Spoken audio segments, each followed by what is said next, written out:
We want to call our respected Arshad sir to motivate us with his views on this occasion. So please welcome his with big hand. आज 26 जनवरी 2021 को गणतंत्र दिवस की सभा में इस प्रोग्राम में मौजूद माननीय विधायक श्री सहेंद्र सिंह जी, मुख्य अतिथियों, respected principal ma'am, all the members of schools committee, respected teachers and lovely students. Firstly, good morning to everyone and गणतंत्र दिवस की हार्दिक शुभकामनाएं।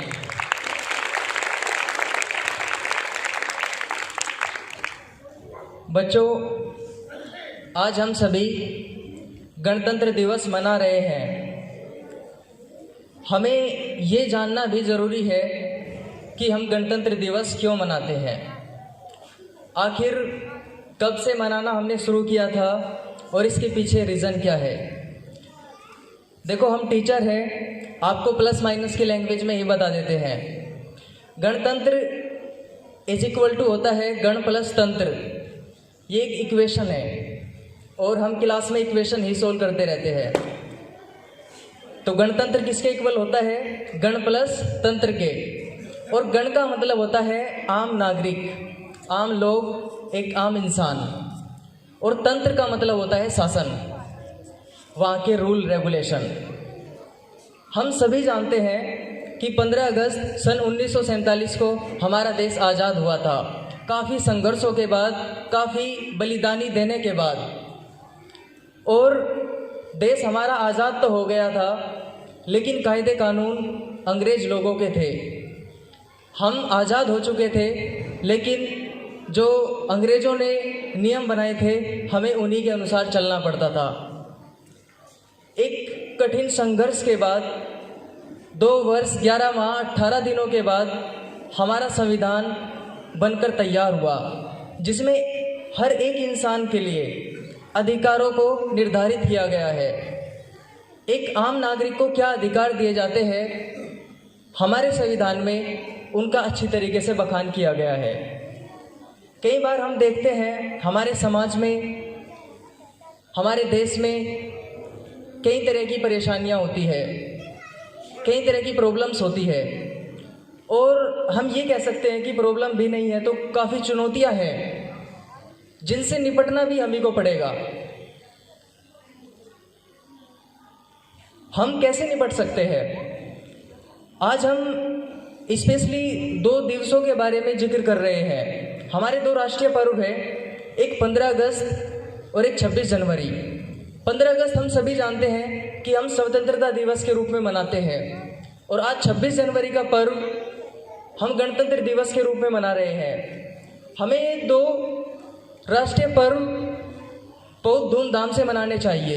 ये हमारे ऐसे 2 राष्ट्रीय पर्व है जो किसी जाति, धर्म, मजहब, पंथ से ऊपर उठ के है।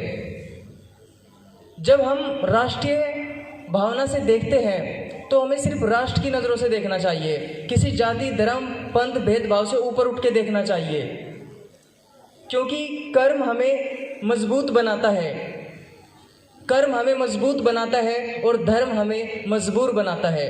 तो हमें थोड़ा ऊपर उठ के सोचना चाहिए। कई बार जब हम प्रॉब्लम्स के बारे में जिक्र करते हैं कि हम स्वतंत्र तो हो गए हैं, लेकिन आज़ादी अब भी हमारे पास उस लेवल की नहीं है जो विकसित देशों के लेवल की होती है। देखिए, कई बार कुछ चीज़ें हमारे हाथ में भी होती है और हम अपने लेवल से उन चीज़ों को सुधार सकते हैं। चीज़ों को गलत देखना या अच्छा देखना हमारे नज़रिए पे डिपेंड करता है। देखो, 2 चीज़ों के बारे में आपको बताना चाहूँगा। नंबर 1, परिस्थितियाँ, सर्कमस्टांसेस, और नंबर 2, एटीट्यूड मीन्स नज़रिया। 2 चीज़ें हैं हमारे सामने, एक परिस्थितियाँ और दूसरी चीज़ हमारा नज़रिया। हम चीज़ों को कैसे देखते हैं ये हमारे नज़रिए पे डिपेंड करता है। परिस्थितियाँ सबकी अलग अलग हो सकती है। वी हैव इंडिविजुअल डिफरेंसेस, हम सभी अलग हैं, हमारे फिंगरप्रिंट्स अलग है, तो परिस्थितियाँ हमारे सामने सभी के सामने अलग अलग हो सकती है, लेकिन उन परिस्थितियों को बदलने की क्षमता भी हमारे अंदर है। हम अपनी परिस्थितियाँ अपने नज़रिए को सुधार कर बना सकते हैं। 10th क्लास में भी एक चैप्टर आता है साइंस में, चूँकि मैं साइंस और मैथ्स पढ़ाता हूँ तो आपको उसी का एग्जाम्पल देना चाहूँगा। एक human I and colourful world एक चैप्टर है 10th क्लास में, आई थिंक वो सभी ने पढ़ा होगा। उसमें दृष्टि दोष होता है, एक निकट दृष्टि दोष होता है, एक दूरदृष्टि दोष। निकट दृष्टि दोष हमें निकट का दिखाई देता है, दूरदृष्टि दोष हमें दूर का दिखाई देता है। इन बातों के बारे में हम पढ़ते हैं। अब हम अपनी आँख का जो डिफेक्ट है वो कैसे दूर कर सकते हैं? चश्मा लगाकर। हम डॉक्टर के पास जाएंगे और ये बोलेंगे कि डॉक्टर साहब मुझे ये प्रॉब्लम है, आप इसे ठीक कर दीजिए। तो डॉक्टर क्या काम करेगा? हमें चश्मा लगा देगा और हमारी आंखों को दिखना शुरू हो जाएगा। अब यहाँ पे एक चीज़ ध्यान देने लायक है, डॉक्टर ने हमारी नज़र का इलाज किया या हमारे नज़रिए का इलाज किया? आपसे पूछना चाहूँगा, डॉक्टर ने हमारी नज़र का इलाज किया या नज़रिए का इलाज किया? डॉक्टर हमारी नज़र का इलाज करता है, ना कि नज़रिए का। देखो, एक छोटा सा वाकया बताकर अपनी बात पूरी करना चाहूँगा। एक बार क्या हुआ, एक घर में 2 भाई थे, मतलब ये कह सकते हैं कि एक परिवार में 4 सदस्य थे। 2 भाई, एक उनकी मम्मी, एक उनके पापा। और उनके पापा बहुत ही खराब मनोस्थिति से गुजर रहे थे, मतलब शराब पीते थे और गाली गलौज करते थे, बच्चों की मार पिटाई करते थे, कभी भी बड़ी दुर्दशा थी उनके घर में। तो वहीं 2 बच्चे पले बड़े, 2 भाई। बाद में उनमें एक बहुत बड़ा बिजनेसमैन बना और एक ऐसा ही बना जैसा उसका पिताजी था, मतलब वो भी शराब पीता था, समाज में उसकी कोई इज्जत नहीं थी, उसकी इनकम का भी कोई फिक्स सोर्स नहीं था, बच्चे उसके भी बहुत बेकार स्थिति में थे। तो किसी इंसान ने जानना चाहा कि ये दोनों भाई सेम हैं, दोनों भाई एक ही घर में पले बड़े हैं, ऐसी क्या चीज़ है जो एक भाई तो इतना अच्छा नाम कमा रहा है समाज में, उसकी काफ़ी इज्जत है, और एक भाई है गलियों में ऐसे ही घूमता है, समाज में उसकी कोई इज्जत नहीं है, उसके बच्चों का कोई भविष्य नहीं है। ऐसा क्या है? मैं जानने की कोशिश करता हूँ। अब किसी तीसरे इंसान ने जानना चाहा उन दोनों भाइयों से अलग अलग। पहले वो उस शराबी भाई के पास गया जिसकी समाज में कोई इज्जत नहीं थी, कोई मान सम्मान नहीं था। उससे पूछा कि भाई मुझे एक बात बता कि तेरी ऐसी स्थिति क्यों है? तेरी समाज में कोई इज्जत नहीं करता, तेरा मान सम्मान नहीं है, तेरे बच्चों का कोई भविष्य नहीं है, ऐसी क्या चीज़ है? तेरा व्यवहार ऐसा क्यों है? तो उसने क्या कहा, आज जो मेरी हालत है, इस हालत के पीछे मेरा जो परिवार है वो जिम्मेदार है। आज मैं जो कुछ भी हूँ अपने परिवार के कारण हूँ। तो उस तीसरे इंसान ने जानना चाहा, उसके अंदर क्यूरियोसिटी थी कि भाई कैसे है, थोड़ा एक्सप्लेन करो। उसने क्या कहा कि जब हम बचपन में छोटे थे, बच्चे थे, तो हमारे मम्मी पापा हमें ऐसा माहौल नहीं दे पाए कि हम कुछ बन पाते।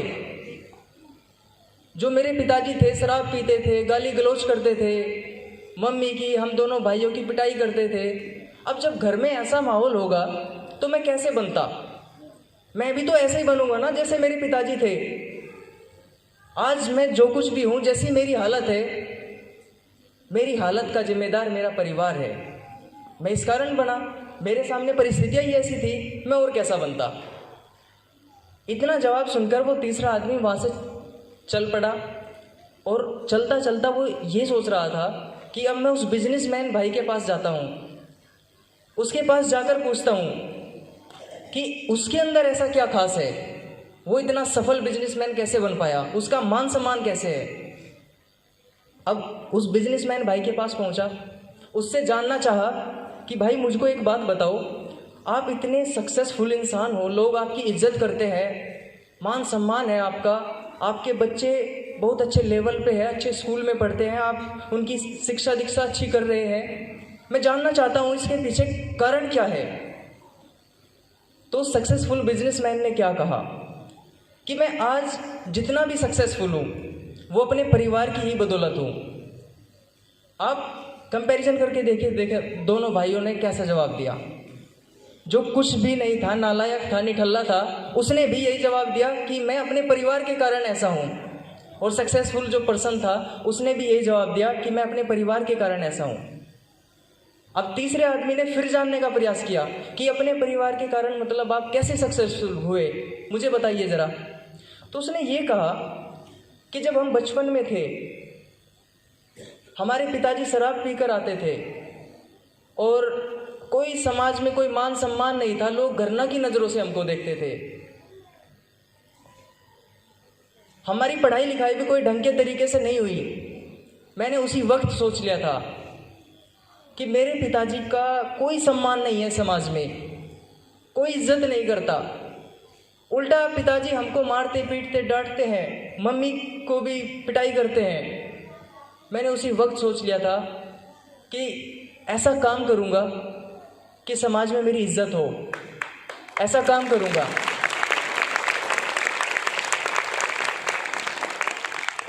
हमारे पास रुपयों पैसों की कोई तंगी ना हो, आर्थिक समस्या ना हो, हमारा मकान अच्छा हो, हमारी एजुकेशन अच्छी हो। मैंने सोच लिया था कि मुझे मेहनत करके पढ़ना है, आगे बढ़ना है। उसी वाक्य ने, उसी मनोदशा ने मुझे आज सक्सेसफुल इंसान बना दिया है। उसी वक्त, उसी बचपन में मैंने सोच लिया था कि मुझे अपने पिताजी जैसा तो बिल्कुल भी नहीं बनना है। परिस्थितियाँ थी मेरे सामने कि मैं भी नालायक बन जाऊं, लेकिन मैंने स्वीकार नहीं किया। मुझे एवरेज लाइफ पसंद नहीं थी, मैंने कुछ एक्स्ट्रा ऑर्डिनरी बनना चाहा। वो अलग क्यों बन पाया?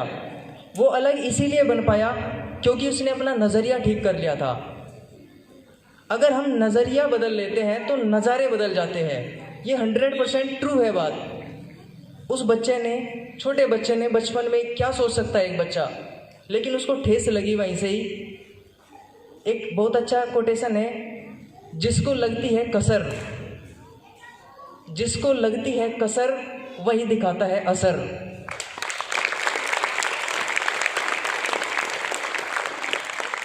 आप कोयले की खान का एक एग्जाम्पल लीजिए।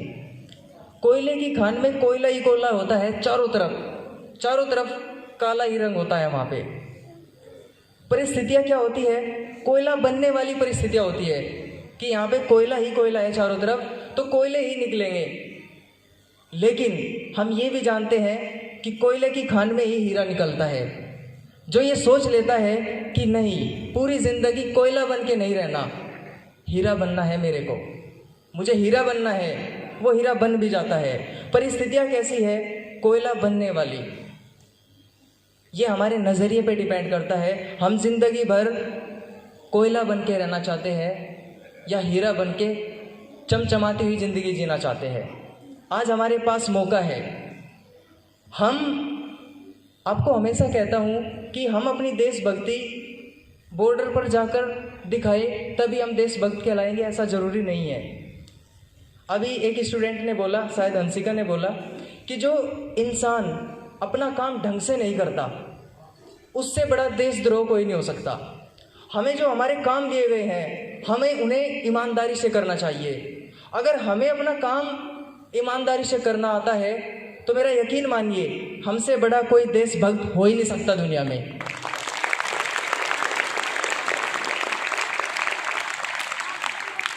तो प्यारे बच्चों, हमको बहुत मेहनत करनी है, बहुत आगे जाना है। लाइफ ने हमें चांस दिया है, मौका दिया है। मौका बहुत बड़ी बात होती है। अगर हमें मौका मिला है तो इसको हम प्रूव भी करके दिखाएंगे कि हमें मौका अच्छा मिला है।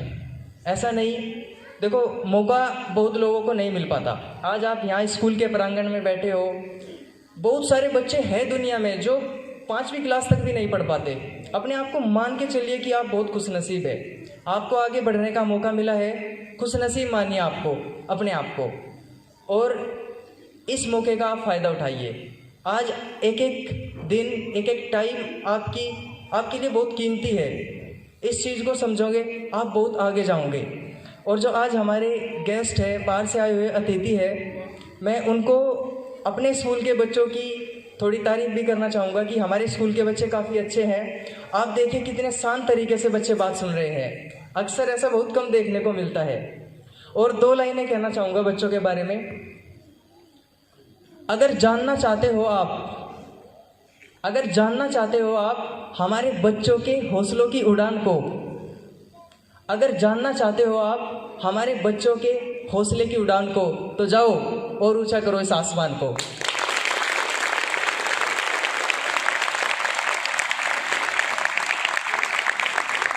और बच्चों, एक जो ग्रेट टीचर होता है, कल यहाँ पे बोर्ड पे कोटेशन लिखा हुआ था, वो मैंने पढ़ा था।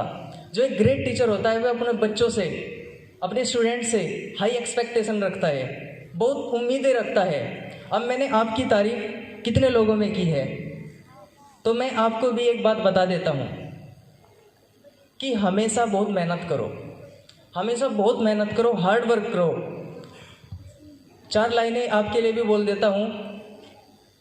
हमेशा बेहतर से बेहतर की तलाश करो, हमेशा बेहतर से बेहतर की तलाश करो।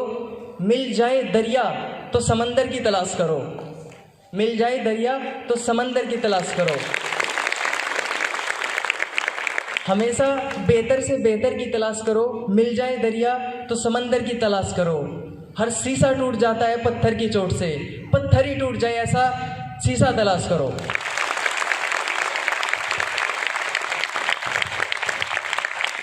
Thank you so much for listening me, and in the last I want to say Jai Hind, Jai Bharat.